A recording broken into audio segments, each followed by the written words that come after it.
संपूर्ण जीवन अधर्म करने के बाद भी दुर्योधन को क्यों मिला स्वर्ग में स्थान। आइए जानते हैं संपूर्ण जीवन अधर्म करने वाले दुर्योधन को स्वर्ग मिलने का रहस्य क्या है। महाभारत का युद्ध खत्म हुआ। कौरव तो सभी युद्ध में मारे जा चुके थे। पांडव भी कुछ समय तक राज्य करके हिमालय पर चले गए। वहां पर एक एक करके सभी भाई गिर गए।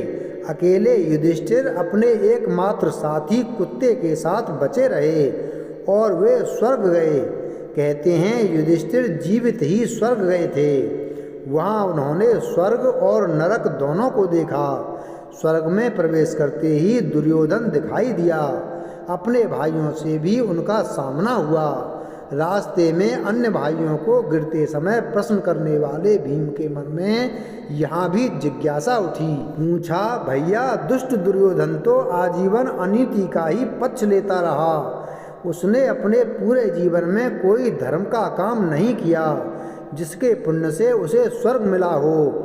क्या ईश्वर के न्याय में भी गलती है? ईश्वरीय विधान के अनुसार हर पुण्य का परिणाम चाहे वह किंचित ही क्यों न हो स्वर्ग मिलता है। सभी बुराइयों के होते हुए भी दुर्योधन में एक सद्गुण था जिसके प्रसाद स्वरूप उसे स्वर्ग में स्थान प्राप्त हुआ है। वह क्या? भीम ने पूछा।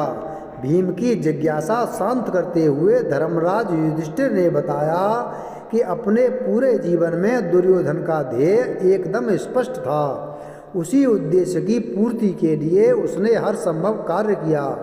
दुर्योधन को बचपन से ही सही संस्कार प्राप्त नहीं हुए, इसलिए वह सच का साथ नहीं दे पाया।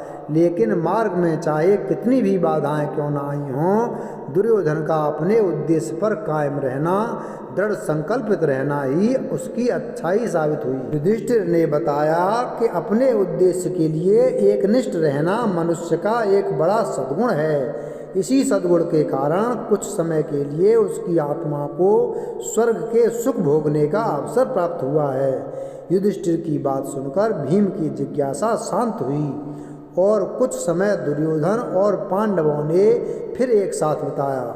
वीडियो अगर पसंद आया हो तो वीडियो को लाइक करें, चैनल को सब्सक्राइब करें और बेल आइकन प्रेस करें। धन्यवाद।